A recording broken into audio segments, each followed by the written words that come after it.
The document surfaced in 2019, hidden inside the wall of a demolished plantation house in Beaufort County, South Carolina. Construction workers found it sealed in oilcloth, the ink faded but still legible. A letter written in 1831 by a white overseer named Edmund Hale to his brother in Charleston. The letter described something that terrified him so deeply he never sent it, instead hiding it where no one would find it during his lifetime. "There is a Negro here," Hale wrote, "who knows things he should not know. He speaks of events before they happen. The slaves believe he carries the spirits of his ancestors in his blood. I have whipped him until my arm ached, and still he looks at me with eyes that see through time itself. I fear this man, William. I fear him more than any living thing."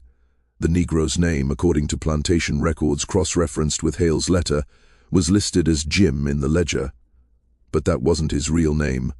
His real name was Jabari Mansa, and what happened to him represents one of the most deliberately erased stories in American history. Because Jabari didn't just resist slavery through escape attempts or physical rebellion, he resisted through something far more dangerous to the system that enslaved him. He refused to let them take his mind. What you're about to hear has been buried for nearly 2 centuries. The records were destroyed, the witnesses silenced, and the story itself was treated as too dangerous to preserve. But fragments survived. Court documents, auction, receipts, letters like Hale's that were hidden rather than destroyed. Testimony from enslaved people recorded decades after emancipation by researchers who understood that oral history carried truths that official records deliberately omitted. And when you piece these fragments together, they reveal something that plantation owners in the 1800s understood, but could never admit publicly: that the most dangerous slave was not the one who ran or fought, but the one who remembered. Jabari Mansa arrived in Charleston Harbor in August 1807, 1 month before the act prohibiting importation of slaves would officially end the legal Atlantic slave trade to the United States. The ship was the Henrietta Marie, a Portuguese vessel that had operated under Spanish registry to circumvent increasing British naval patrols. Records show 312 Africans boarded that ship on the coast of present-day Senegal. 127 survived the crossing. The rest were thrown overboard, their bodies feeding sharks that learned to follow slave ships across the Atlantic like vultures, following an army. But we're not starting there. We're starting 37 years later in 1844 with what happened in the woods outside Beaufort, when Jabari did something that would be investigated by 3 separate court inquiries and ultimately lead to legislation specifically designed to prevent anyone from ever doing it again. The incident involved 12 enslaved people from different plantations who met in secret on a Sunday night. What they did during that meeting depends on who's telling the story. The white authorities claimed it was a voodoo ceremony designed to curse plantation owners. The enslaved community said it was a teaching that Jabari was passing on knowledge that needed to survive, but everyone agreed on one detail after that night. 2 of the white men who discovered the gathering went slowly insane, speaking in languages they'd never learned, describing places they'd never seen, unable to distinguish their own memories from visions of events that hadn't happened yet. The courts called it hysteria, the enslaved people called it justice, and Jabari Mansa, when questioned under torture about what he'd done, said only this: "I showed them what we remember." And memory is a weapon they cannot take. To understand what he meant, you need to understand where Jabari came from and what he carried with him that proved more dangerous than any knife or gun. The Wolof Empire in what is now Senegal maintained an oral tradition stretching back centuries. They had Griot's master storytellers who memorized the complete history of kingdoms, the genealogy of ruling families, and the wisdom accumulated across generations. These men weren't just entertainers, they were living libraries, their minds containing information that would take years to transcribe if anyone had written it down. But the Wolof deliberately kept this knowledge oral because written documents could be destroyed, stolen, or altered. Human memory, trained and disciplined, proved more reliable than any archive. Jabari's grandfather had been a Go, not the highest rank, but respected enough that his family carried status. They weren't royalty, but they weren't farmers or laborers either. They existed in that middle tier of African society that white slave traders found most profitable, educated enough to be valuable, but not powerful enough to be protected. When French and Portuguese traders established their forts along the Senegal's coast, they paid local chiefs to provide captives from this exact social class, smart enough to be useful, isolated enough to be expendable. Jabari was 17 when the raiders came.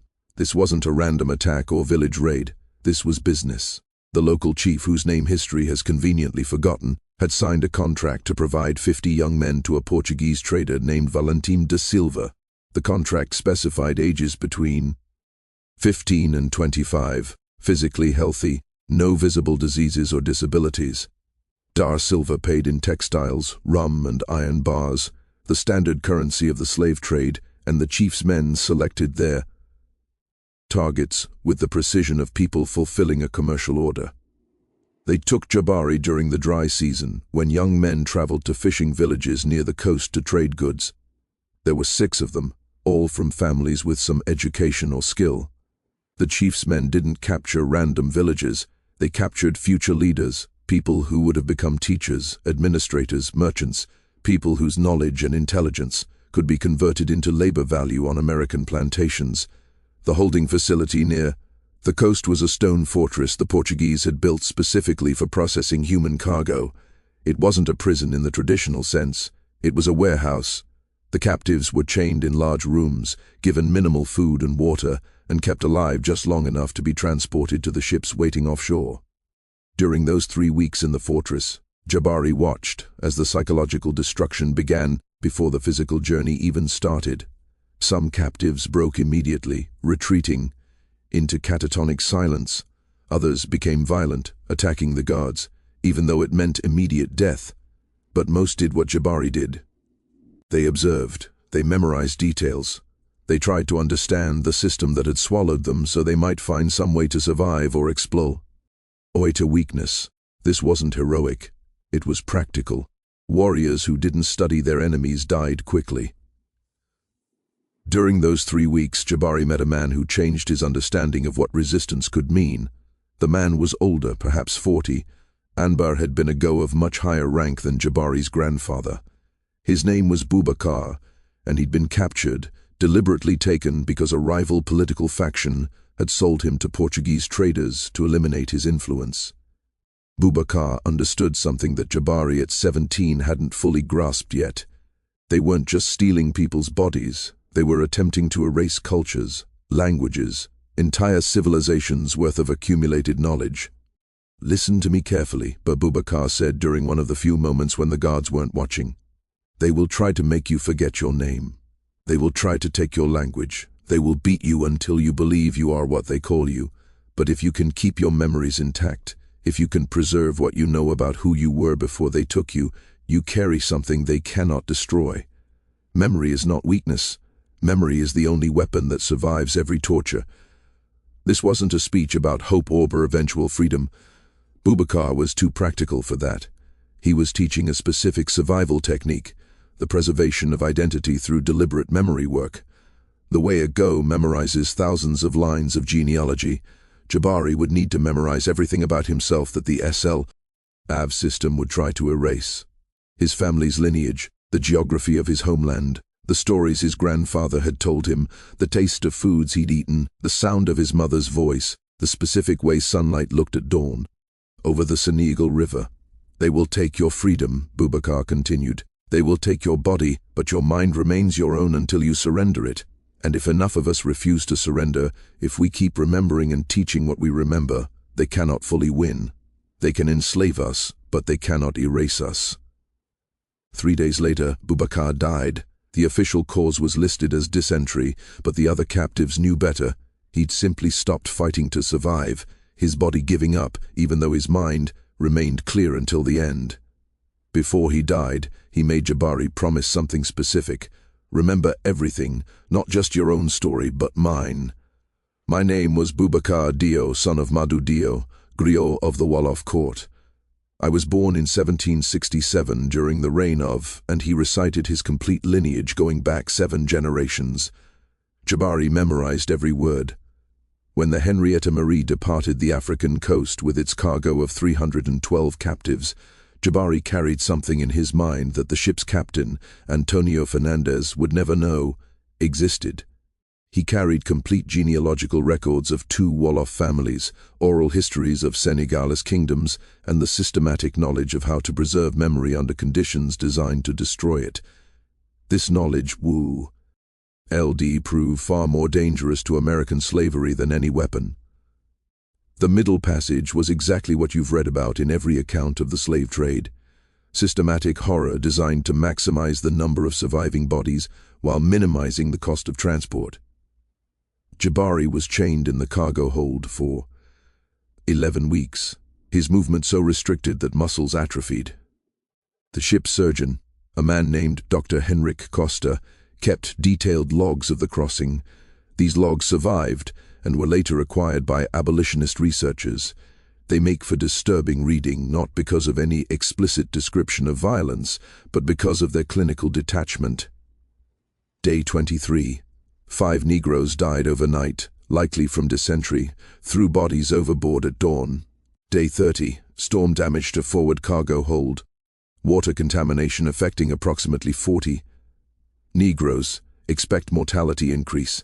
Day 47. Fever spreading in a hold separated sick Negroes to prevent wider contagion. 12 died.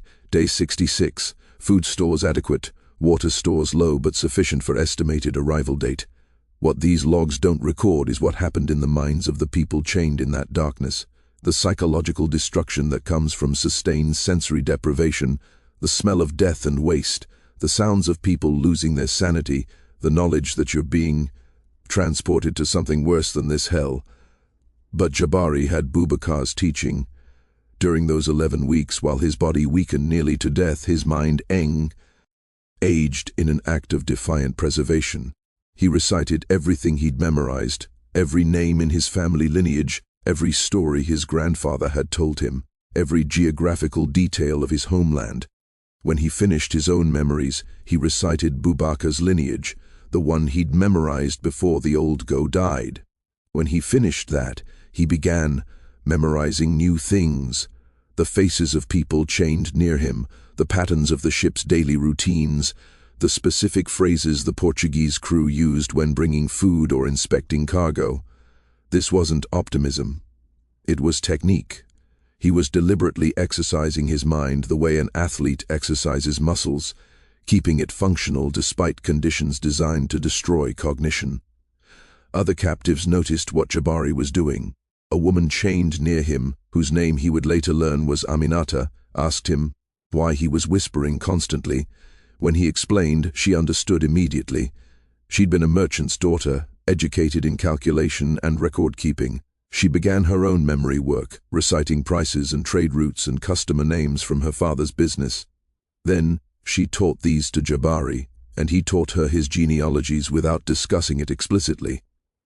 They were creating a small resistance network of shared memory, ensuring that if one of them died, the other would carry both sets of knowledge forward. When the Henrietta Marie reached Charleston Harbor in August 1807, 127 captives had survived. Jabari was so physically weakened that the ship's surgeon initially categorized him as possibly unsuitable for sale. But after 3 days of increased rations and forced exercise on the ship's deck, Jabari recovered enough functionality to be moved to the auction block. The slave traders had learned that buyers wanted to inspect merchandise carefully, so there was always a recovery period.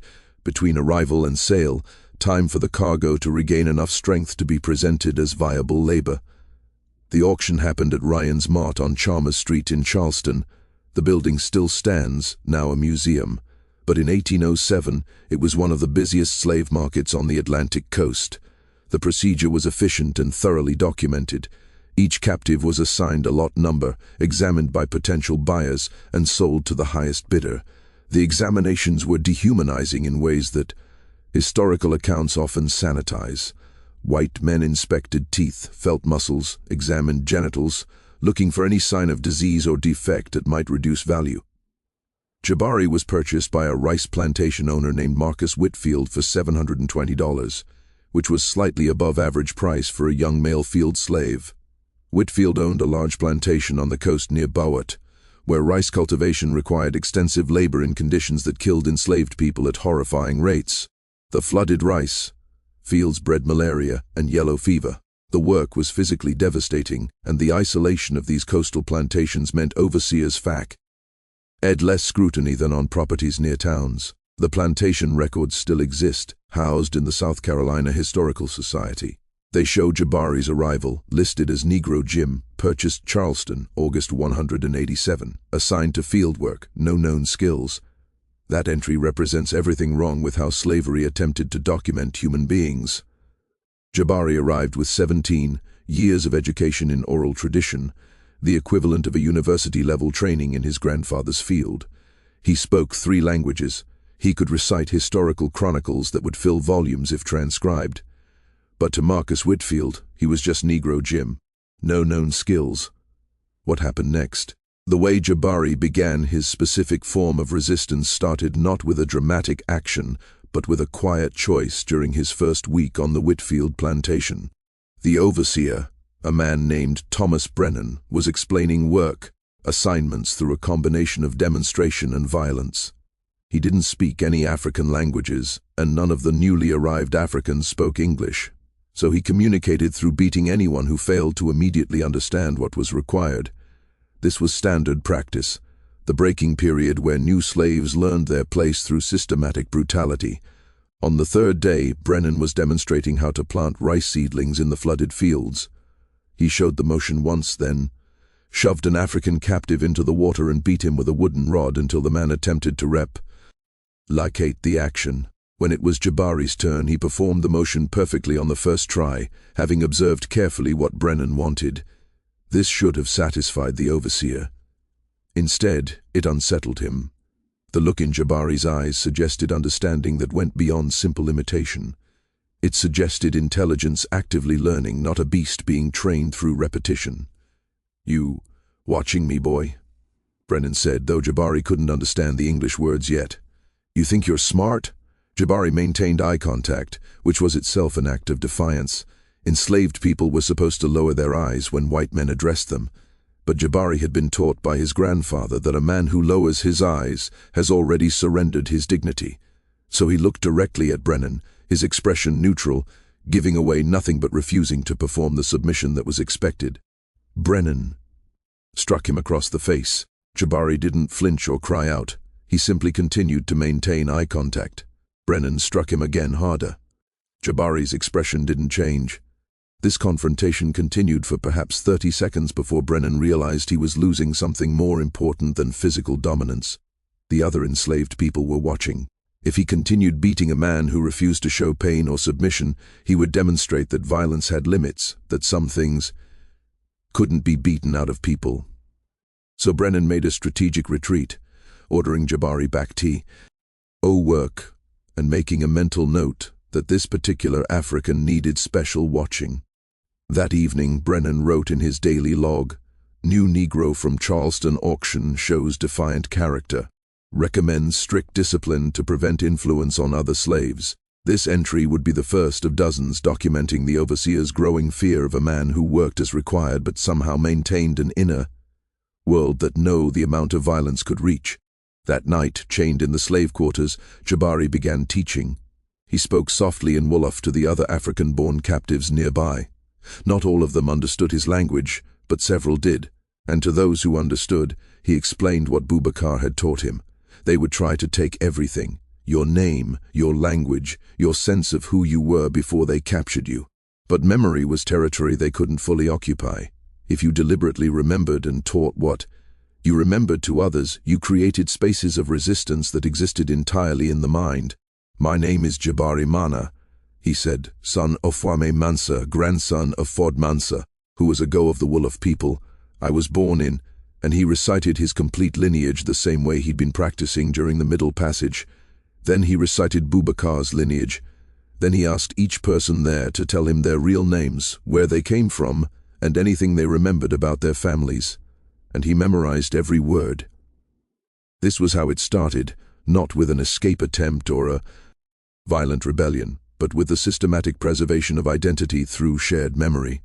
Within 2 weeks, there were 15 people on the Whitfield plantation engaged in this practice.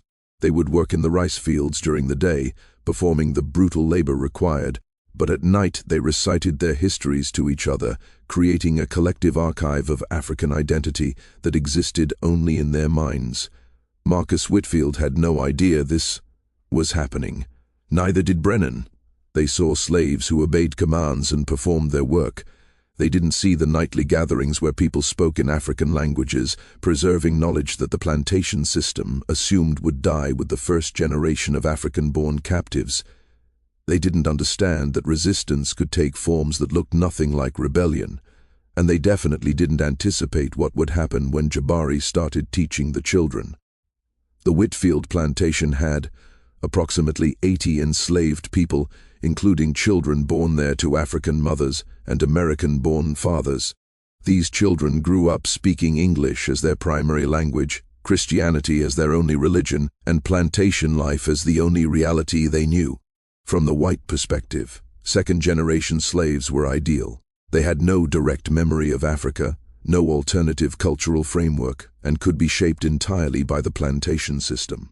But Jabari recognized these children as the actual battlefield. If African cult could be preserved and transmitted to American-born children, the system's ability to erase African identity across generations would fail. So he began a patient, systematic campaign of education that would take years to show results and decades to reach its full, dangerous potential. I need you to understand something before we continue with what happened next. Make sure you like this video and share it with someone who needs to hear this story. Drop a comment telling me where you're watching from and subscribe, because what happens next in Jabari's story is darker than anything we've covered so far. The education happened in fragments, never in ways that white overseers would recognize as teaching. Jabari would be working in the rice fields next to a 10-year-old child born on the plantation, and he would say seemingly to himself, but loud enough for the child to hear, "In my homeland, we called this plant something different. We called it mallow. And the way we prepared it for eating was," and he would describe in careful detail, West African cooking methods, while appearing to simply talk to himself during work.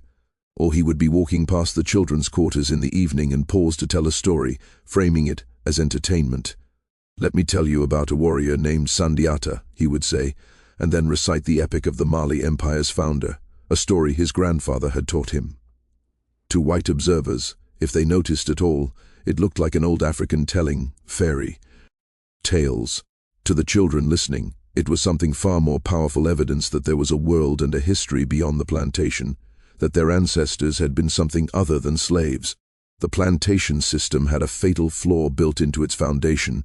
It required treating enslaved people as property rather than human beings, which meant white owners rarely paid attention to the complex social and cultural lives that enslaved communities developed in their private spaces. As long as work got done and no obvious rebellion occurred, overseers didn't concern themselves with what slaves talked about among themselves. This blindness created spaces for resistance that the system's architects never anticipated. Within 5 years of Jabari's arrival at the Whitfield plantation, something remarkable had happened. Approximately 30 people, including 15 children, could recite substantial portions of West African oral history. They knew the genealogies of multiple families.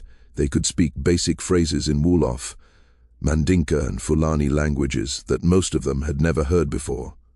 Jabari's teaching, and most dangerous of all, they understood that their enslaved status was not a natural condition, but a crime committed against them by people who had no moral right to their labor. This last point was what truly terrified white plantation owners when they eventually discovered what was happening. The system relied on enslaved people internalizing their inferior status, believing, in some level, that their enslavement was divinely ordained or naturally justified.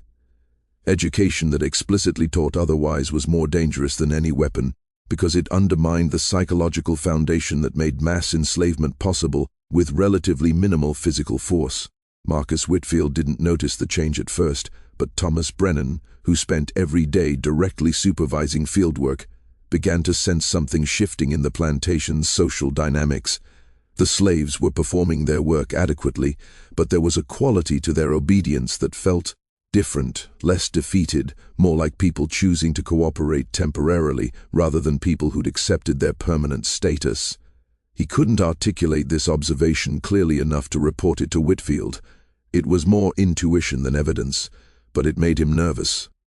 In 1812, 5 years after Jabari's arrival, Brennan finally identified what was disturbing him. He overheard a conversation between two children born on the plantation, maybe 8 and 10 years old, speaking in a language that definitely wasn't English. When he confronted them, asking where they'd learned African language, the children claimed they didn't know what he meant. But Brennan wasn't stupid. He understood immediately that someone was teaching, and he had a strong suspicion who that someone was. The African he'd noted as defiant during the first week, the one who maintained eye contact, who showed no fear during beatings. Ho worked competently, but somehow never seemed broken. That African had been conducting a 5-year campaign of cultural preservation right under the plantation's nose. Brennan brought this observation to Whitfield, who initially dismissed it as paranoid fantasy, but Brennan insisted on a test. He brought several of the children to the main house and had them questioned separately about where they'd learned African words. The children, with the survival instincts that enslaved people developed from birth, lied skillfully.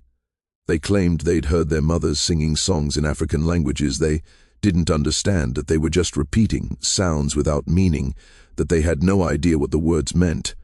This defense was plausible enough that Whitfield couldn't conclusively prove deliberate teaching was occurring, but it raised his suspicions sufficiently that he ordered increased surveillance of Jabari specifically.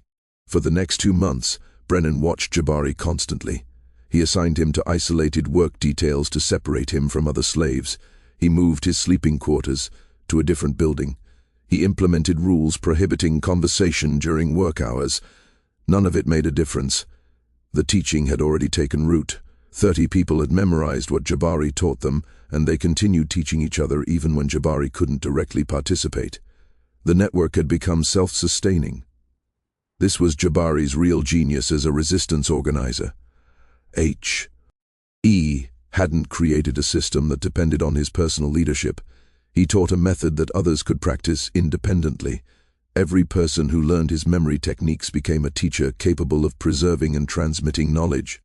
The plantation system could beat Jabari to death, and the resistance would continue because it existed in dozens of minds rather than one. In 1814, Marcus Whitfield sold Jabari to a slave trader named Harrison Webb. The sale wasn't punishment for any specific offense. Whitfield simply wanted this particular African off his property. He'd become convinced, without being able to prove it, that Jabari's presence was somehow contaminating the other slaves, making them less manageable. Better to sell him at a small loss than risk whatever influence he was exerting. The sale separated Jabari from the community he'd spent 7 years building. This was one of slavery's most effective weapons, the constant threat of family separation and forced relocation that prevented long-term organizing. But Jabari had anticipated this possibility. Before the sale happened, he'd spent months preparing the others for his absence. "Memory doesn't require my presence," he told them. "Everything I've taught you lives in your minds now. Teach your children. Teach anyone who listen. And if we never see each other again, we're still connected through the knowledge we share." Harrison Webb operated what was called a slave coffle, a mobile prison that transported enslaved people from coastal areas to inland plantations where demand and prices were higher. Webb's business model was simple and brutal. Purchase slaves in Charleston or Savannah, chain them together in a line, and march them several hundred miles to markets in Georgia, Alabama, or Mississippi. The journey typically took 6 to 8 weeks and killed approximately 10% of the merchandise through disease, injury, or exhaustion. Jabari was chained in a coffle with 43 other enslaved people, most of them recently arrived Africans who spoke no English and had no understanding of where they were being taken or why.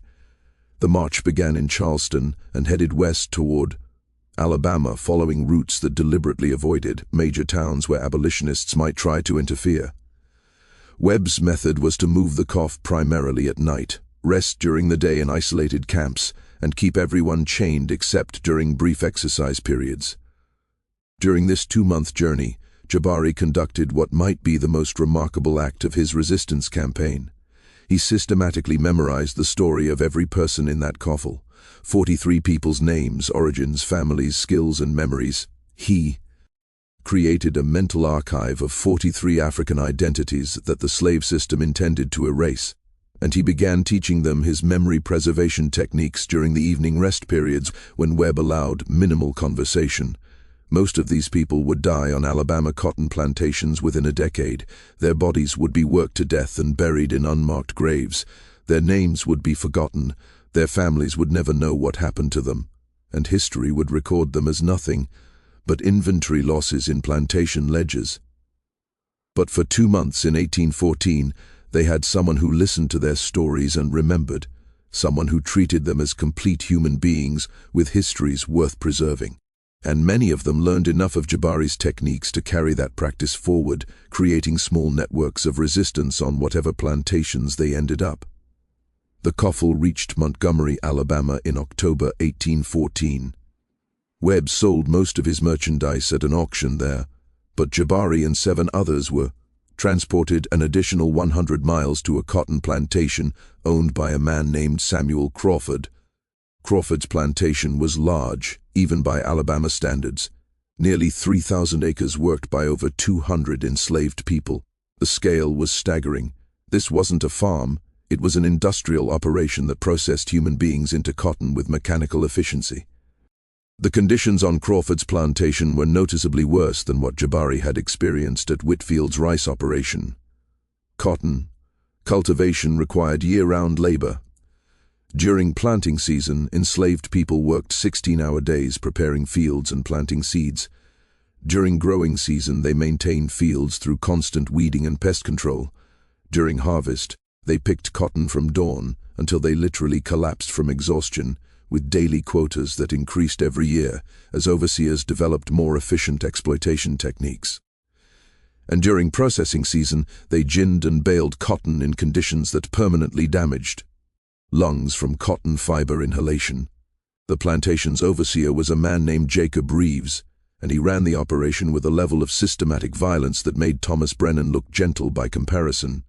Reeves had developed a theory that maximum productivity came from keeping slaves in a constant state of fear, just below the threshold of rebellion. He maintained detailed records of every enslaved person's output, punished anyone who failed to meet quotas, and conducted random beatings to ensure that even high performers never felt safe. His journals, which somehow survived and are now housed at Oren University's archives, make for genuinely disturbing reading. Pages and pages of calculated cruelty, documented with the same attention to detail that a scientist might give to an experiment. Jabari's arrival at Crawford's plantation happened to coincide with an incident that would establish his reputation among the enslaved community there. During his first week, a young woman named Sarah collapsed in the cotton fields from heat exhaustion.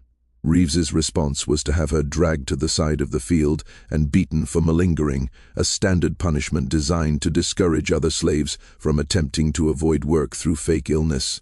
Jabari, who was working nearby and had witnessed Sarah's collapse, said something that none of the other slaves had ever heard an African say to a white overseer: "She needs water and shade. She will die otherwise." Reeves turned to Jabari with an expression of genuine shock. New slaves, especially African-born ones who barely spoke English, did not offer medical assessments or instructions to white men. The social order required absolute deference. By speaking at all without permission, Jabari had committed an offense that would normally earn severe punishment. "What did you say, boy?" Jabari repeated himself, this time in clearer English that showed 7 years of language learning. "The woman needs water and shade. What you call heat exhaustion will kill her within an hour, if not treated." I have seen this before. The other enslaved people expected Reeves to beat Jabari unconscious for this insubordination. Instead, something stranger happened. Reeves, despite his routine brutality, recognized that this African was different from most slaves. He was speaking with the confidence of someone offering expert analysis, not the terrified mumbling of someone trying to avoid punishment. And Reeves, beneath his cruelty, understood enough about cotton production to know that replacing dead slaves cost money. "You know medicine?" Reeves asked. Jabari didn't, not in any formal sense. But his grandfather had taught him about tropical diseases and heat-related illnesses common in West Africa, and the symptoms were similar. "I know that what is happening to her body. Give her water, shade, and rest, or your master loses property." The purely economic argument convinced Reeves. He ordered water brought and had Sarah moved to shade. She survived, and that evening Jabari had established something that would prove crucial to his continued survival and influence. He demonstrated specialized knowledge that had commercial value to the plantation system. Slaves who possessed useful skills received marginally better treatment because killing them meant losing their expertise. Over the next several months, Jabari carefully cultivated a reputation as someone who understood health and could predict when slaves were actually sick versus malingering. He couldn't save everyone. The work regime was designed to kill people regardless of medical care, but he saved enough lives that Crawford and Reeves began consulting him regularly, pulling him out of field work to examine sick slaves and advise on treatment. This role gave Jabari something invaluable, access to nearly every enslaved person on the plantation, and time to talk with them privately. The conversations happened during medical consultations. Jabari would be examining someone for malaria symptoms or treating an infected wound, and while he worked, he would speak quietly. "What is your name? Your real name, not what they call you. Where were you born? Do you remember your mother's name?" And he would memorize everything they told him, adding it to the mental archive he'd been building since 1807. But he did something more than just collect information. He taught the same memory preservation techniques he'd developed at Whitfield's plantation. "The stories you remember, teach them to your children," he would say. "The names of your ancestors, speak them aloud when you're alone so you don't forget. They are trying to erase who we were before they took us.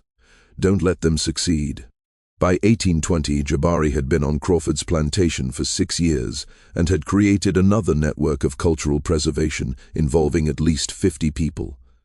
They met in small groups during Sunday rest periods, ostensibly for Christian worship services, but actually conducting what amounted to classes in African history, language, and identity preservation.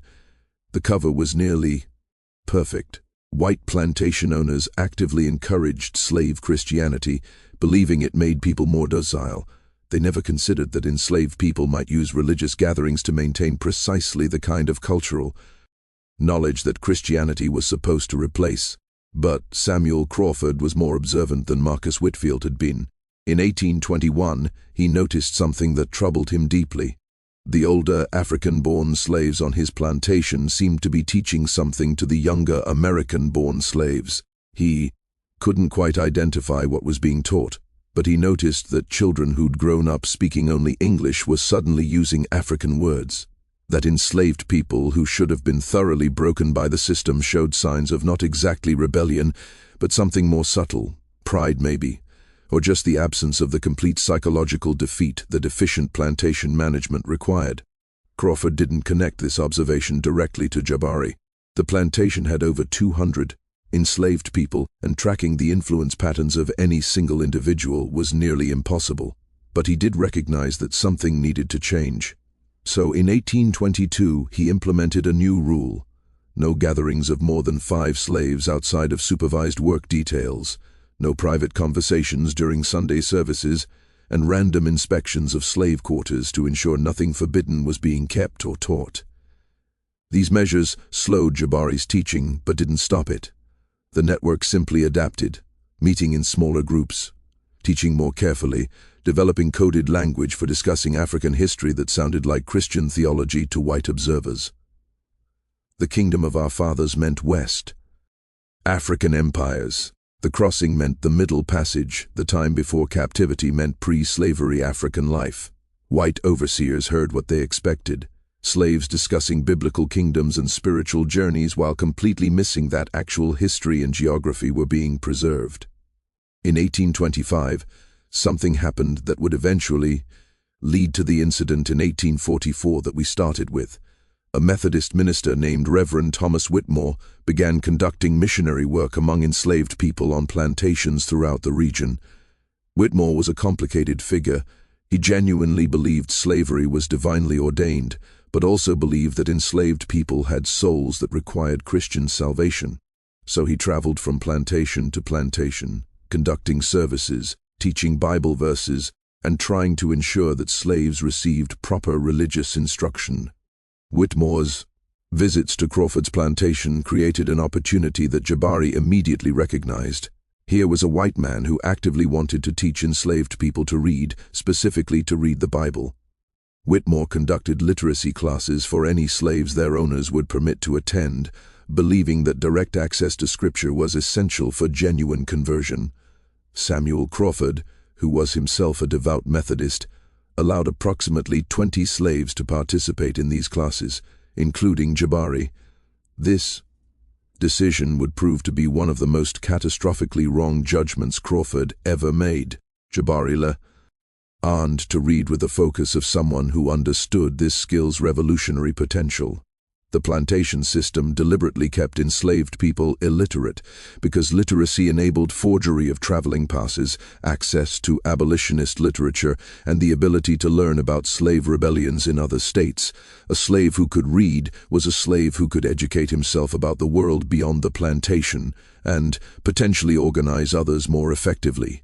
Reverend Whitmore, like most white missionaries, never considered that teaching slaves to read might have consequences beyond religious education. He assumed that enslaved people who could read would naturally accept the biblical passages that appeared to justify slavery, the ones about servants obeying masters, about accepting earthly suffering for heavenly reward. He never anticipated that those same slaves might also pay attention to Exodus, to the prophets condemning injustice, to Jesus' statements about freedom for captives. By 1827, Jabari could read fluently. More importantly, he could teach reading to others covertly. The skills spread through the network he'd built slowly, carefully, with everyone understanding that discovery meant punishment. Within 3 years, approximately 30 enslaved people on Crawford's plantation were literate, a number that would have terrified any white person who knew about it. And then Jabari did something that would be investigated by 3 separate court inquiries and eventually became the subject of legislation throughout the South. He started writing everything down, not on paper which would be discovered and destroyed. He wrote in places white people never looked, on the walls of slave quarters, using charcoal that could be wiped away if inspectors came on the inside of buildings where freed slaves would eventually find it. And most remarkably, he taught other literate slaves to do the same, creating a distributed archive of African American memory that existed in fragments throughout the plantation. The writings documented names, genealogies, memories of Africa, and something more dangerous, accurate records of the violence inflicted by the plantation system, dates of beatings, names of people who'd been sold and separated from families, documentation of sexual violence committed by white overseers. This wasn't just cultural preservation anymore. This was evidence, testimony that could potentially be used against plantation owners if slavery ever ended or if abolitionists gained access to these records. In 1831, something happened that changed everything. Nat Turner led a rebellion in Virginia that killed approximately 60 white people before being suppressed with extreme violence.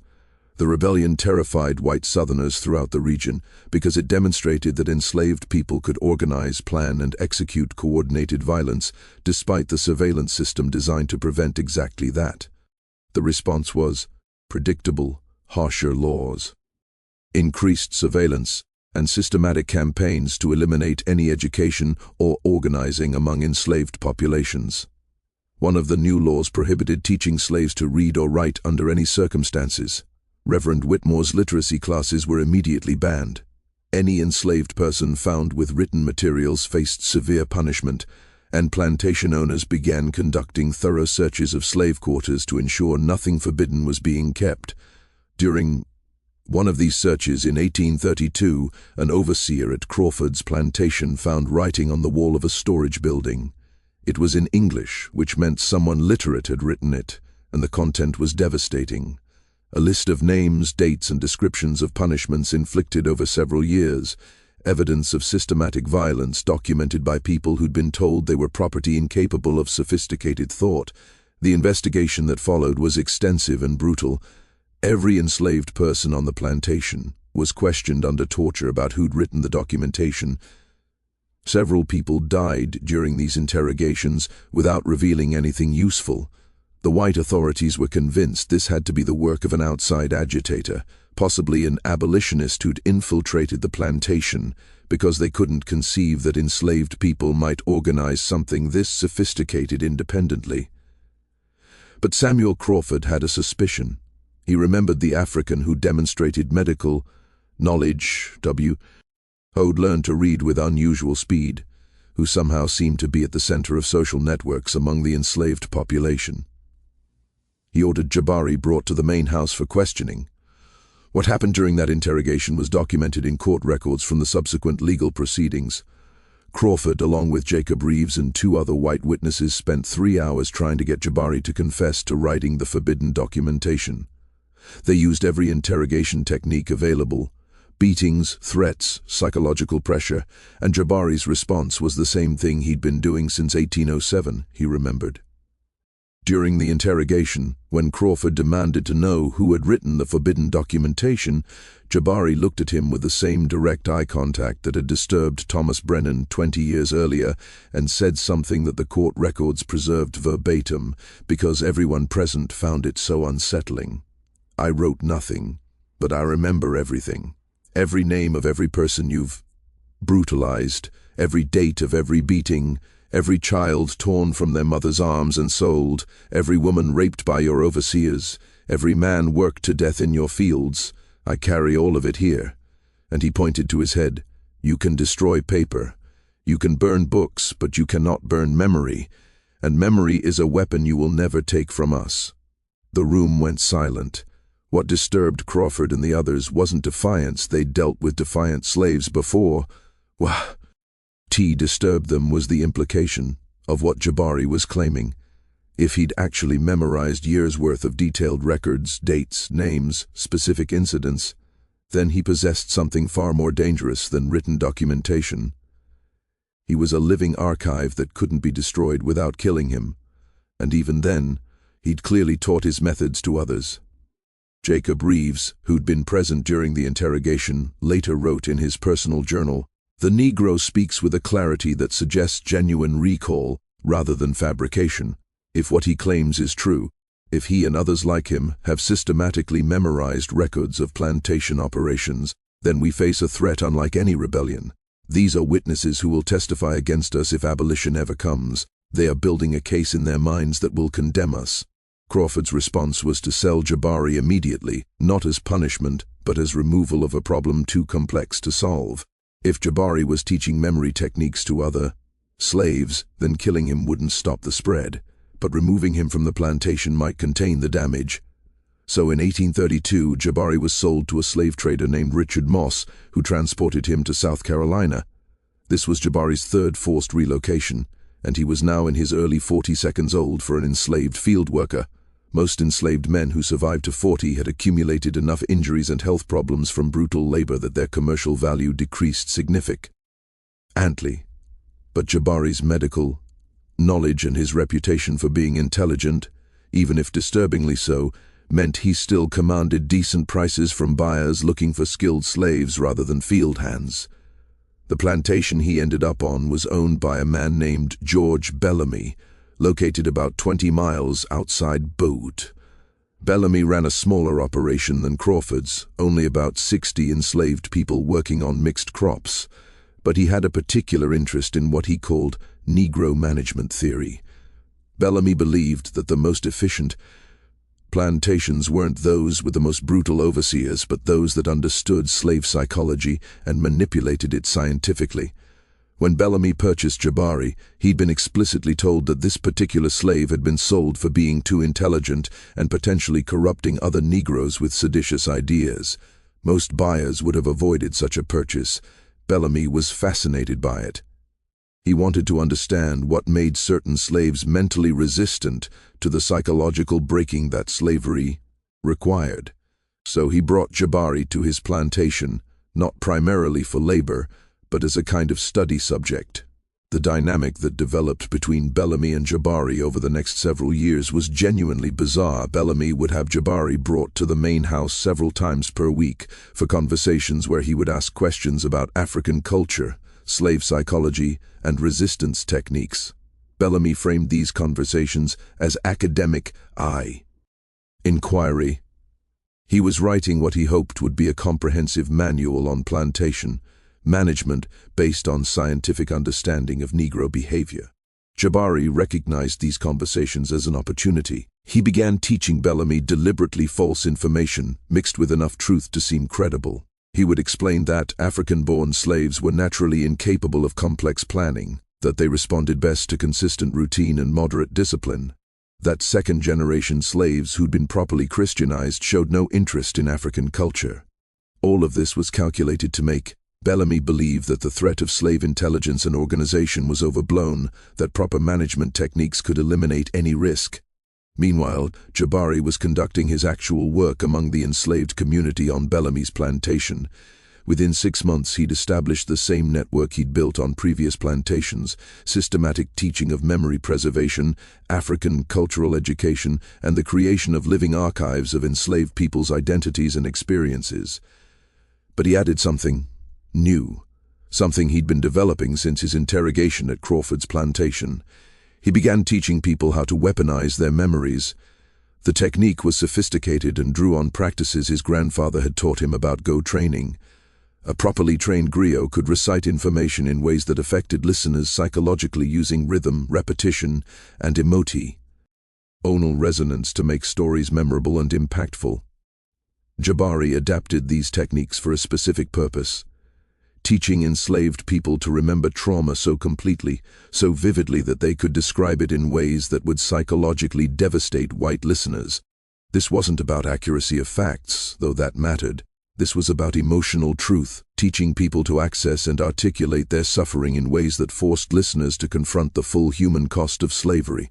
The goal was to create witnesses who could testify not just to what happened, but to what it felt like to be enslaved, in language so powerful that no white person could dismiss or rationalize it. The 12 people who met with Jabari in the woods outside Beaufort in 1844 had all been trained in these techniques. They weren't conducting a voodoo ceremony, despite what white authorities later claimed. They were practicing testimony, rehearsing how to describe their experiences of slavery in ways that would haunt any listener who heard them. The 2 white men who discovered the gathering were brothers named Daniel and William Harding.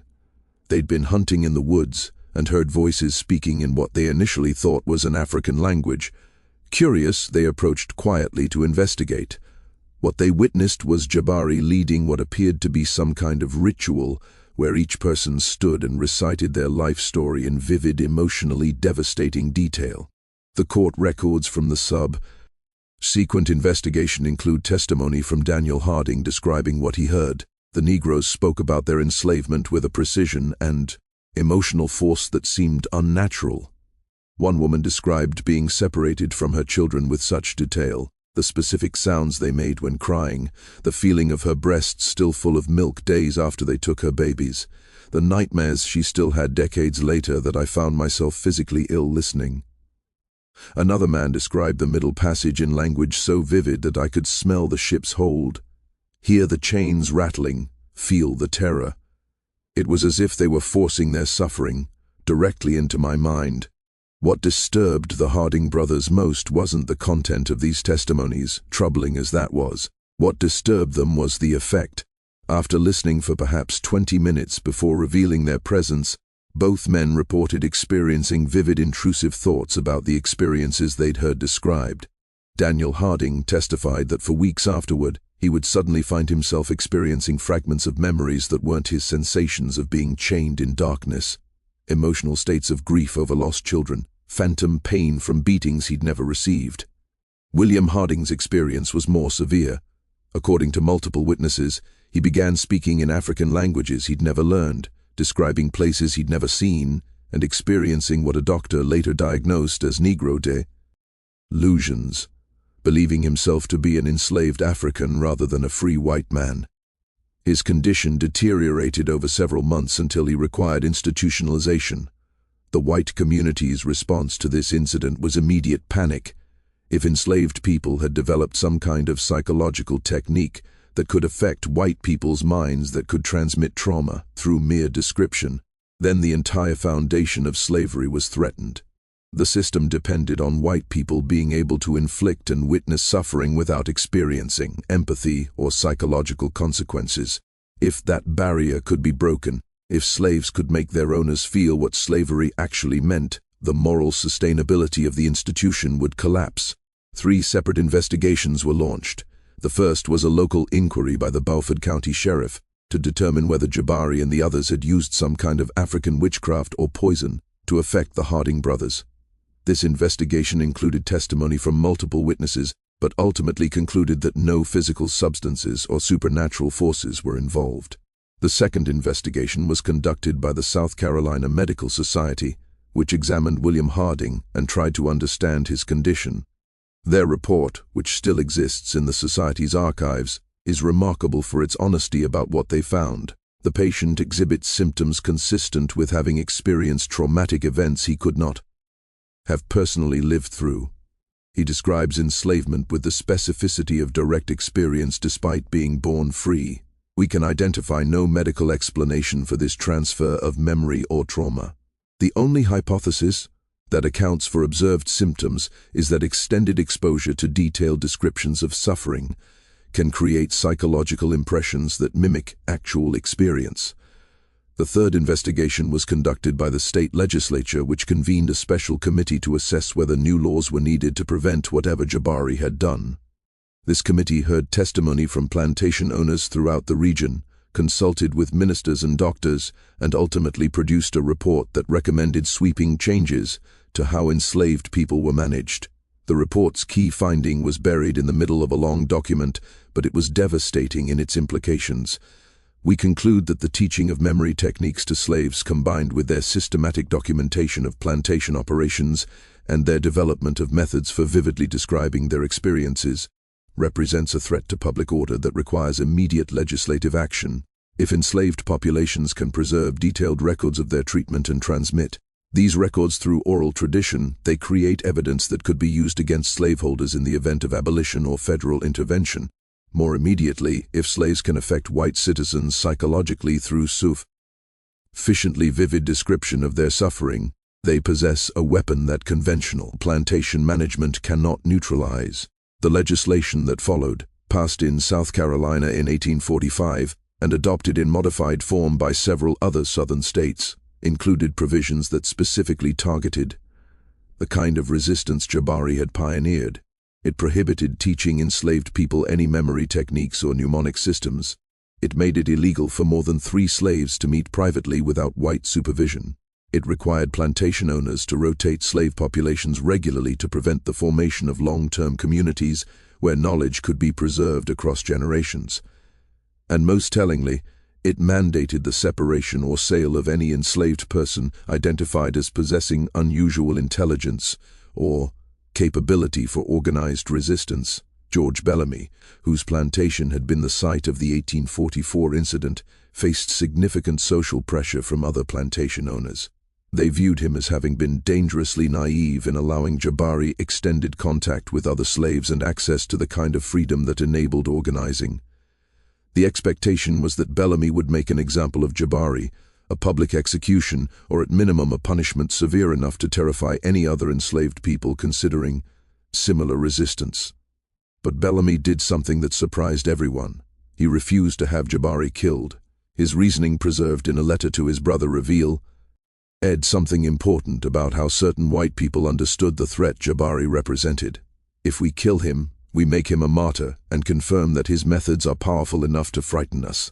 If we torture him publicly, we prove that psychological resistance warrants the same violent response as physical rebellion, which validates his approach. The most effective response is to contain him while publicly dismissing his influence as overblown hysteria. So instead of execution, Bellamy sold Jabari to a man named Edmund Hale, who ran a small plantation in the interior of South Carolina with only about 20 enslaved people. The expectation was that Jabari would be isolated on a small plantation where his influence would be minimal and where Hale, who'd been warned about Jabari's history, would keep him under strict surveillance. This was 1845. Jabari was now in his mid-50s. He'd been enslaved for 38 years, survived 4 different plantations, witnessed countless acts of brutality, lost contact with everyone he taught in previous locations, and endured decades of systematic attempts to break his will. Any reasonable person would have been psychologically destroyed by this accumulation of trauma. Any normal human being would have surrendered to despair. But Jabari wasn't normal. He'd spent 38 years practicing and refining techniques for psychological resistance that transcended anything the slave system had encountered before. And Edmund Hale's plantation, small and isolate, as it was, would become the site of the final phase of Jabari's life work, something that would be talked about in whispers among enslaved communities throughout the South for generations afterward. Edmund Hale's plantation was different from the large industrial operations Jabari had experienced with only 20 enslaved people. Everyone knew each other intimately. There was no anonymity, no way to conduct secret meetings or organize without Hale becoming aware of it. Hale himself lived on the property in a house that overlooked the slave quarters, and he personally supervised most work rather than relying on overseers. For someone trying to organize resistance, this surveillance state should have been impossible to work within. Jabari's solution was brilliant in its simplicity. He stopped trying to organize anything that looked like resistance from an external perspective. Instead, he focused entirely on teaching a single practice that could be done individually, silently, and in ways that no surveillance could detect. He taught people how to meditate on their memories in ways that preserved identity while processing trauma. This practice drew on techniques his grandfather had taught him, adapted through nearly 4 decades of experience with slavery's psychological impact. The core principle was that memories of trauma needed to be acknowledged and preserved rather than suppressed, but they needed to be held in ways that didn't destroy the person carrying them. You had to remember the middle passage without letting that memory prevent you from experiencing joy. You had to preserve the knowledge of family members sold away without being paralyzed by grief. You had to maintain awareness of systematic injustice without succumbing to hopelessness. The technique involved what Jabari called witnessing, a practice where you would sit quietly, typically late at night when no one was watching, and deliberately recall specific traumatic memories while maintaining emotional distance. You would describe the memory to yourself in detail, acknowledging what happened and how it felt, but framing yourself as an observer documenting events rather than a victim being destroyed by them. This created psychological space between your core identity and the trauma you'd experienced, preventing the trauma from completely defining who you were. Western psychology wouldn't develop similar techniques until more than a century later, when therapists working with trauma survivors would independently discover that controlled exposure to traumatic memories in safe contexts could reduce their psychological impact. But Jabari had developed this practice through his own experimentation with managing the psychological damage of slavery, refined through decades of teaching others and observing what worked. The 20 enslaved people on Hale's plantation learned this practice from Jabari over the course of several years. It required no group meetings, no suspicious gatherings, no obvious organizing. Jabari would simply work alongside someone in the fields and speak quietly about the technique. Tonight, when you're alone, think about the worst thing that ever happened to you. Not to dwell in the pain, but to witness it. Tell yourself the story as if you're describing it to someone who needs to understand. And then remind yourself that happened to you, but it is not all of you. You exist beyond what they did to you. The practice spread because it worked. People who engaged in this systematic witnessing reported feeling less crushed by their memories, better able to maintain hope despite their circumstances, more connected to who they'd been before enslavement. And crucially, the practice was self-sustaining. Once you learned it, you could continue independently. You didn't need Jabari's presence or anyone else's. The resistance existed entirely within your own mind. Edmund Hale noticed changes in his enslaved population that troubled him. They weren't rebellious or defiant in any obvious way. They worked adequately and followed instructions, but there was something about their psychological state that felt wrong to him. They seemed less broken than slaves should be, less defeated. They maintained a kind of dignity that properly managed slaves weren't supposed to have. Hale's letter to his brother, the one found hidden in the wall of his demolished house in 2019, was written during this period. The fear he expressed wasn't about physical rebellion. Jabari was in his 50s and didn't seem to be plotting escape or violence. The fear was about something more fundamental. Hale had begun to suspect that this particular African possessed knowledge about psychological resistance that made conventional slavery impossible, that the very presence of someone who could teach others how to preserve their minds despite enslavement represented an existential threat to the system. "I cannot explain it clearly," Hale wrote, "but this Negro looks at me with eyes that have seen things I cannot imagine and remembers things I would prefer forgotten. He makes me feel that I am the one being judged, that history will view my actions differently than I view them myself. And worse, he has taught this same awareness to the others. They are slaves in body but free in mind, and I do not know how to break something I cannot physically touch." The letter ended with a confession that revealed more about the psychological cost of slavery to white people than most historical documents ever acknowledged. "I dream about the things they have experienced. I wake in the night convinced I am chained in darkness, that I am being beaten, that my children are being sold. I think he has cursed me somehow, but the curse is simply forcing me to imagine what slavery means to those who endure it. I cannot continue this way. I must sell him before he drives me mad." But Hale never sent the letter, and he never sold Jabari because by the time he'd written it, something had shifted in him that made it impossible to continue plantation operations as before. Within a year of writing that letter, Hale freed all 20 enslaved people on his plantation, sold his property, and moved to Pennsylvania, where he became a vocal abolitionist. His explanation for this radical transformation, given in speeches he delivered throughout the 1,850 seconds, was remarkably simple. "I met a man who taught me to see what I had been deliberately refusing to acknowledge, and once I saw it clearly, I could no longer participate in the system." Jabari Mansa was freed in 1846 at age 56.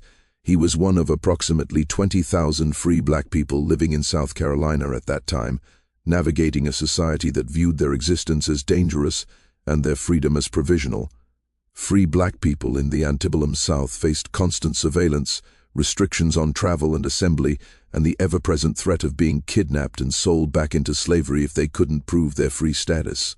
But Jabari had something most free. Black people lacked decades of practice in organizing and teaching under surveillance, a vast network of knowledge that existed in the minds of hundreds of people he taught across 4 plantations, and a skill set for psychological resistance that he could now share more openly. The final 18 years of Jabari's life, from 1846 until his death in 1864, are documented in fragments that historians have pieced together from various sources. He lived in Beaufort, working as what would now be called a community organizer and educator. He taught literacy to free black children and adults who sought him out. He conducted what he called remembering circles, where people would share their experiences of slavery and practice the witnessing techniques he developed. And he served as what amounted to a living library.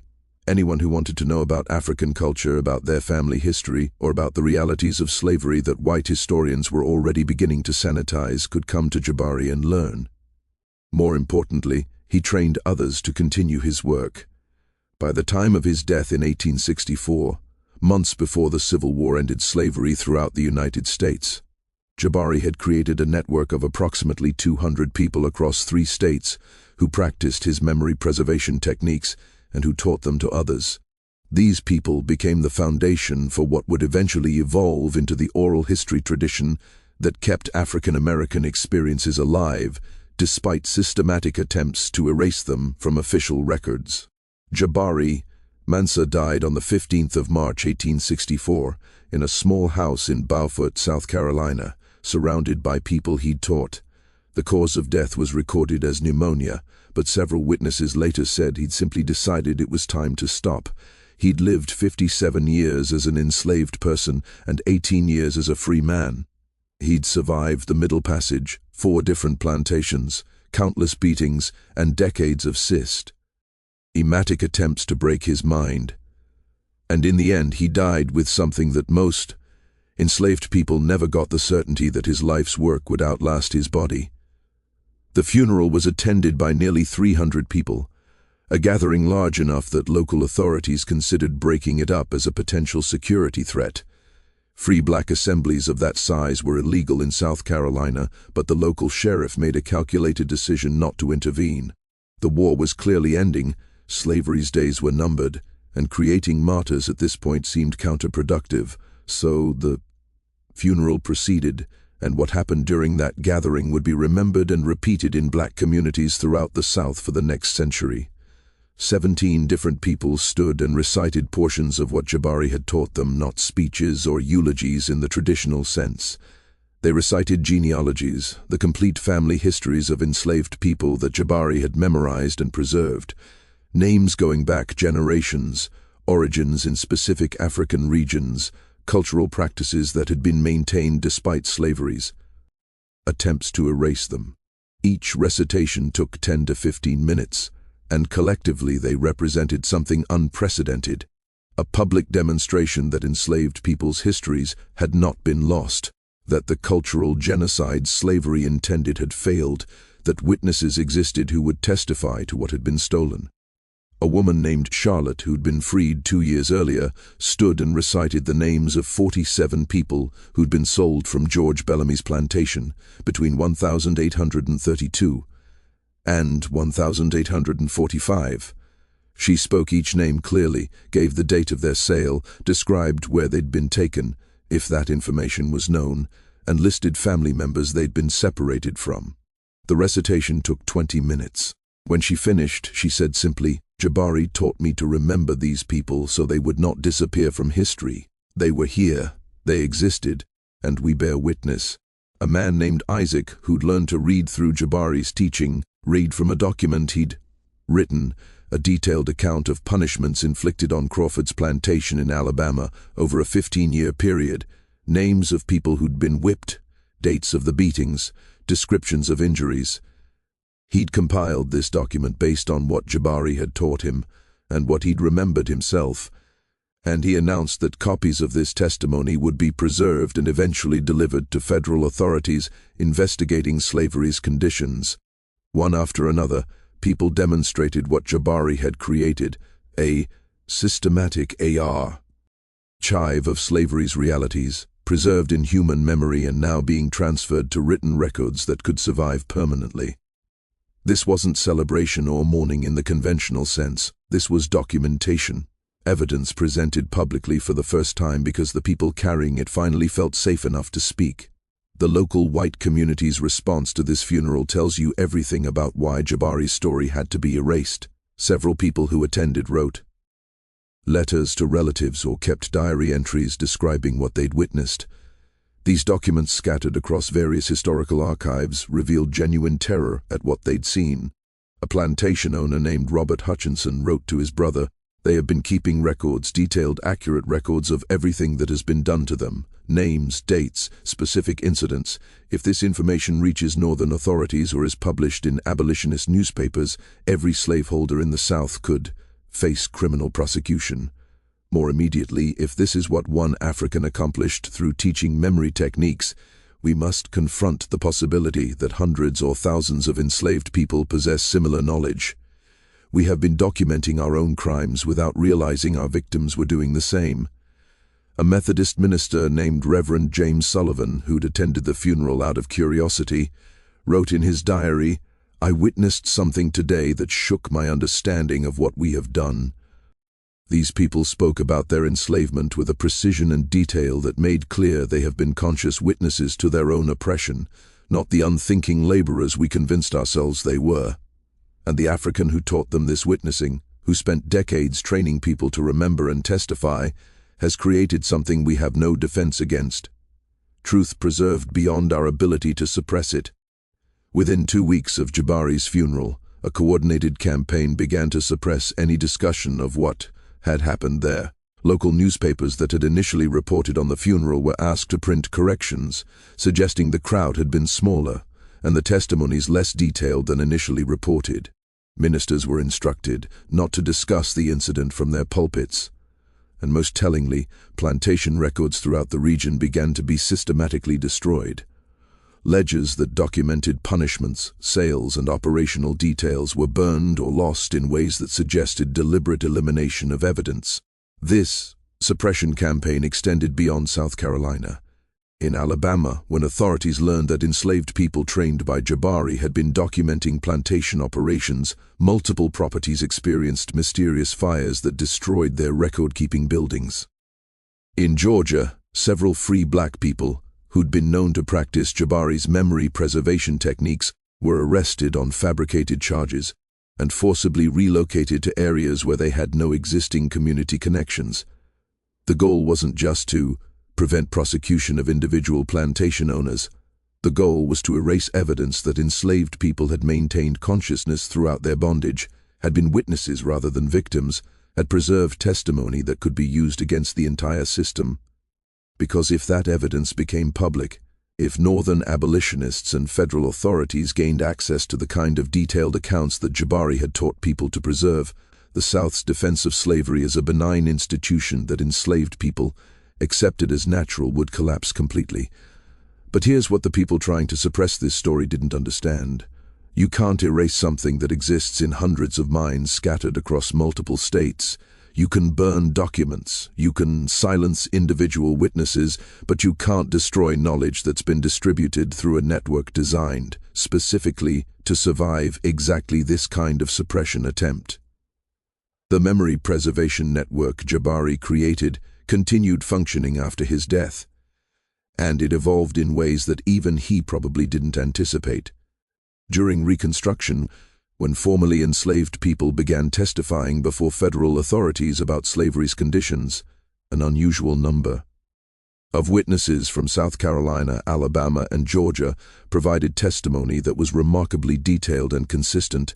They could recite specific dates, name individual perpetrators, describe incidents with the kind of precision that made their accounts legally credible rather than dismissible as emotional exaggeration. Federal investigators noticed this pattern but couldn't quite understand it. How were formerly enslaved people, most of whom were illiterate and had been deliberately isolated from information, able to provide testimony that read like legal depositions? The answer, which a few investigators eventually pieced together, was that they'd been trained by someone who understood that memory could be weaponized, that witnessing could be a form of resistance, and that the best way to ensure justice was to create witnesses who couldn't be discredited. In 1872, a federal investigator named Samuel Harrison interviewed approximately 50 formerly enslaved people in South Carolina about their experiences. His report, buried in the National Archives until a historian rediscovered it in 1998, includes this observation: "I have encountered an unusual phenomenon among the freed people in this region. Many possess an ability to recall details of their enslavement with extraordinary precision. When questioned about this capability, several mentioned having been taught memory techniques by an African man they refer to respectfully as the teacher or the rememberer. They describe him as someone who believed that preserving accurate testimony was a moral obligation and a form of resistance. The impact of his teaching appears to have created a generation of witnesses whose accounts will prove invaluable in documenting slavery's true nature." But Harrison's report was never published. The political climate of the 1872 was shifting against Reconstruction. Northern commitment to protecting freed people's rights was weakening. Southern whites were regaining political power, and the last thing anyone in authority wanted was detailed testimony about slavery's brutality that might inflame sectional tensions or justify continued federal intervention in Southern affairs. So the report was filed away, classified and forgotten, and the broader story of what Jabari had accomplished, the creation of a systematic archive of slavery's realities preserved through trained human memory, was deliberately excluded from historical narratives being written about the antebellum period. This exclusion wasn't accidental. In the decades following the Civil War, as American historians began constructing official narratives about slavery, they faced a fundamental problem. If they acknowledged that enslaved people had maintained consciousness, had witnessed and remembered their oppression, had created sophisticated resistance networks that white authorities never fully detected, it would undermine every justification for slavery that Southern culture had constructed. It would prove that enslaved people had always been fully human, fully conscious, and actively resistant in ways that made the entire system morally indefensible. So instead, historians created a narrative where enslaved people were victims who endured passively until Northern armies freed them, where African culture was erased within a single generation and replaced entirely by American Christianity, where resistance meant only physical rebellion or escape attempts, never psychological or cultural preservation. This narrative allowed everyone North and South to move forward without confronting the full implications of what slavery had been and what enslaved people had done to survive it. Jabari's story disappeared into this historical erasure. The court records from the 1844 investigation were archived but never referenced in published histories. Edmund Hale's letter remained hidden in a wall for 175 years. The testimonies from Jabari's funeral were preserved in private papers but never included in official accounts, and the entire phenomenon of enslaved people systematically documenting their experiences through trained memory was treated as if it had never happened. What makes this erasure particularly disturbing is that it was successful for so long. For more than a century, American historians taught that enslaved people left no reliable testimony about their experiences because they were illiterate and traumatized. Scholars claimed that understanding slavery required relying primarily on plantation records and white observers' accounts, because enslaved people's perspectives weren't preserved in ways that met historical standards of evidence. This wasn't ignorance. This was deliberate because the evidence existed in scattered court records, in private papers, in oral traditions maintained by African American communities. It just wasn't acknowledged as legitimate historical source material because doing so would require admitting that everything mainstream history had claimed about slavery was incomplete at best and actively deceptive at worst. The rediscovery of Jabari's story began in the 1962 seconds during the Civil Rights Movement, when historians started seriously investigating African American oral traditions as legitimate historical sources. Researchers interviewing elderly black people throughout the South began hearing references to memory preservation practices, to witnessing circles to an African teacher who'd lived in the 19th century and taught people to remember despite trauma. These references were fragmentary and inconsistent, but they appeared frequently enough that serious historians recognized they might point to something real. One of those historians was a researcher named Dr. Margaret Chen, who was investigating enslaved people's psychological resistance strategies for her dissertation at Howard University in 1967. Chen interviewed over 300 people, mostly elderly descendants of enslaved people, asking about family stories and cultural practices that had been passed down through generations. Approximately 40 of her interview subjects mentioned ancestors who'd learned memory preservation techniques from an African man in South Carolina in the years before the Civil War. Chen spent the next 15 years tracking down documentary evidence to corroborate these oral histories. She found Edmund Hale's court testimony from 1845. She located portions of Jacob Reeves's plantation journals in Auburn University's archives. She discovered Samuel Harrison's buried federal report in the National Archives, and she pieced together enough documentary evidence to publish a paper in 1982 titled Psychological Resistance and Memory Preservation Among Antebellum Enslaved Populations, The Case of Jabari Mansa. The paper was published in an obscure academic journal and largely ignored by mainstream historians, but it provided the first scholarly documentation that an enslaved African man had created a systematic network for preserving cultural memory and testimony that functioned across multiple states and survived beyond his lifetime. Chen's work established that oral histories about this figure were based on historical reality, not myth or collective imagination, Then in 2019, when construction workers found Edmund Hale's letter hidden in that plantation house wall, suddenly there was physical evidence that corroborated everything Chen had documented.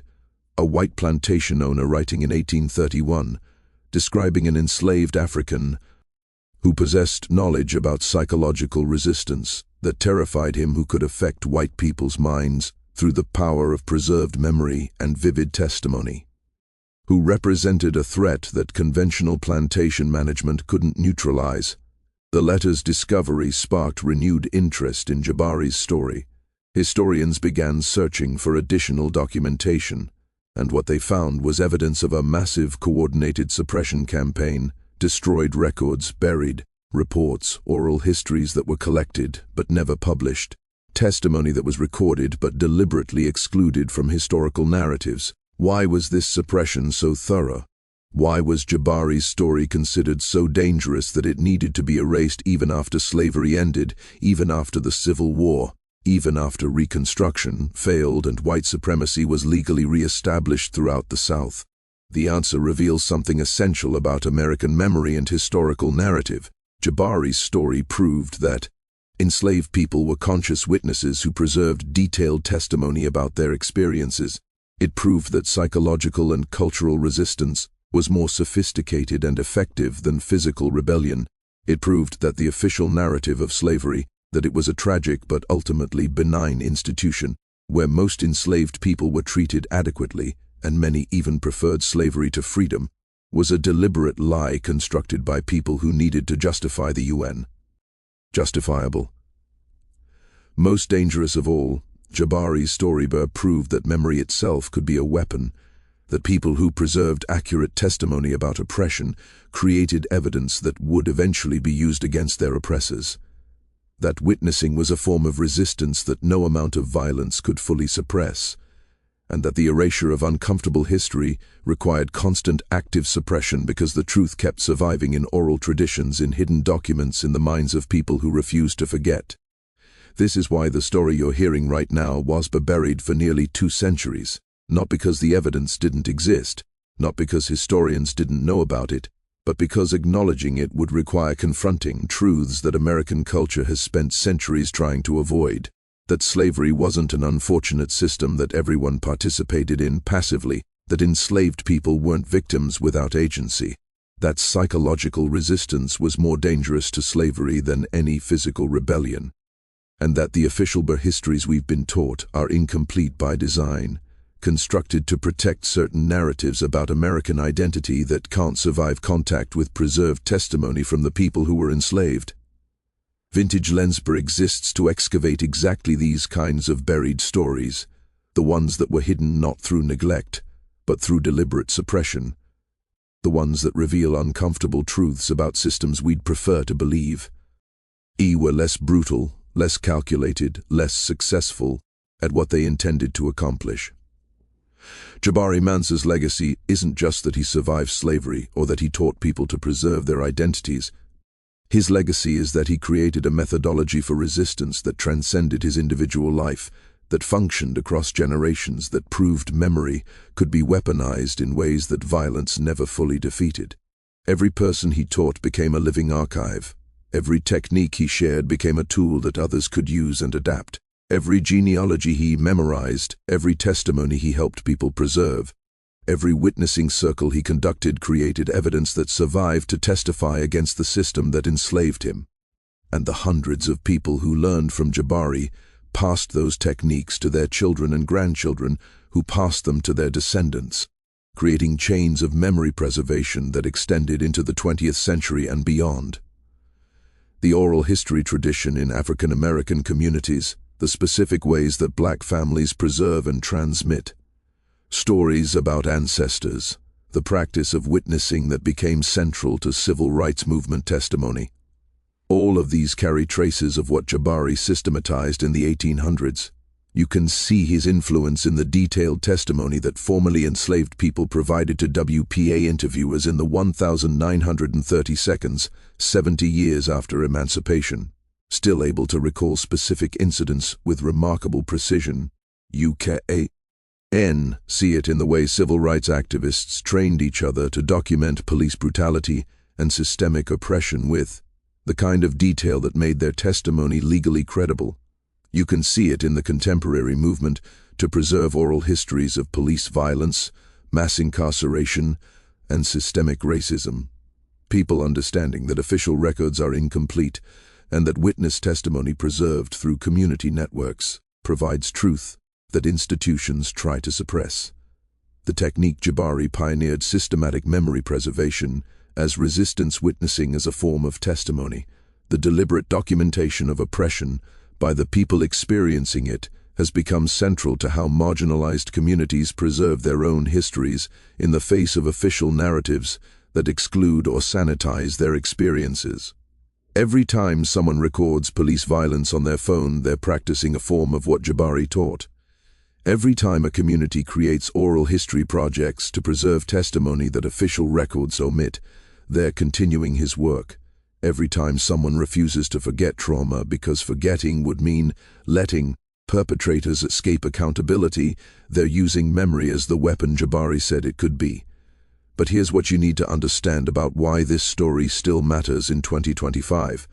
The same dynamics that buried Jabari's story for 175 years are still operating. Official histories are still incomplete by design. Testimony from marginalized people is still treated as less reliable than institutional records, and the preservation of uncomfortable truths still requires active resistance against forces that prefer those truths remain buried. Edmund Hale's letter sat hidden in a wall for 175 years before construction workers found it by accident. How many other documents are still hidden, still waiting to be discovered, still capable of overturning what we think we know about American history? How many stories like Jabari's exist in fragments in oral traditions, in buried court records, in private papers that no historian has examined, waiting for someone to recognize their significance and piece them together? And more importantly, what does it tell us about American memory that a story this significant, documented in multiple sources, corroborated by physical evidence and oral tradition, could be successfully suppressed for nearly 2 centuries? What does it reveal about whose stories get told and whose get buried? Whose testimony is considered credible and whose is dismissed? Whose resistance is acknowledged and whose is erased? Jabari Mansa spent 57 years enslaved and died free, but still living in a society that viewed his existence as threatening. He created something that terrified plantation owners enough that they tried to erase all evidence of it. He taught techniques that continued functioning for generations after his death, and his story was buried so thoroughly that most Americans have never heard it until now. This is the story that America tried to erase forever. The one that proved enslaved people were conscious witnesses who documented their oppression in ways that survived despite systematic suppression attempts. The one that demonstrated psychological resistance could be more dangerous than physical rebellion. The one that revealed memory itself as a weapon that no amount of violence could fully neutralize. And the fact that you're hearing it now in 2025, 161 years after Jabari's death, proves something he understood from the beginning. You can suppress truth temporarily. You can bury documents and destroy records and exclude testimony from official narratives. But if enough people preserve what they know, if they teach those preservation techniques to others, if they create networks of memory that survive across generations, eventually the truth resurfaces. Jabari Mansa's story survived because he taught people how to make it survive, and now you're part of that survival. You're one more person who knows what happened, who understands what was suppressed and why, who carries this knowledge forward. That's how memory wins against forgetting, not through dramatic victories, but through patient accumulation of witnesses who refuse to stop witnessing. The letter Edmund Hale hid in that wall ended with these words: "I fear this man more than any living thing because he has shown me that I am the one who will be forgotten while he and what he taught will be remembered." Hale was right to be afraid. His name appears in this story only as someone who was changed by encountering Jabari. His legacy is being the white man who was psychologically defeated by a man he enslaved, while Jabari's legacy is the preservation of testimony that survived to indict the system Hale participated in. That's not justice in any complete sense. Jabari spent most of his life enslaved. He suffered trauma that should never have been inflicted. He lost decades to a system that treated him as property. Justice would have been preventing his enslavement in the first place, not just preserving his testimony about it afterward. But in a world where that prevention failed, where the crime was committed and couldn't be undone, what Jabari created represents something significant. Evidence that survives to testify. Methods that others can learn and adapt.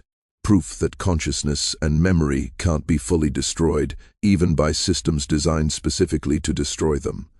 And the demonstration that the most dangerous resistance isn't always the most visible, that teaching people to witness and remember can be more threatening to oppressive systems than any physical rebellion.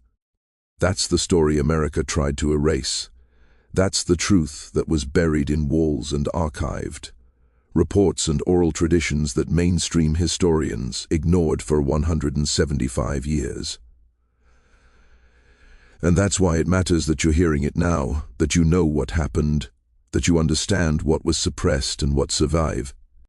Anyway, because the next time you hear official history that seems too clean, too sanitized, too conveniently aligned with narratives that protect powerful institutions, remember that Jabari's story existed in documents and testimonies for 175 years before anyone acknowledged it publicly. Remember that absence of evidence in official records often means deliberate suppression rather than actual absence. And remember that the most important truths often survive not in archives but in oral traditions, in community memories, in the testimony of people who live through what official history prefers to forget. Jabari Mansa proved that memory is a weapon, that witnessing is resistance, that preservation of testimony can survive longer than the systems that created the trauma being testified to. His story was buried because it was dangerous, and the fact that it survived anyway proves his methods worked. Now you carry that knowledge forward. You're one more witness to what was suppressed and what survived. One more person who knows that American history is incomplete, that official narratives exclude uncomfortable truths, that testimony from marginalized people exists even when mainstream sources claim it doesn't. That's how memory defeats forgetting, not through institutional acknowledgement, but through networks of people who refuse to stop remembering and teaching what they know. This is the forbidden story that America tried to erase forever, and the fact that you heard I.T. means the erasure failed.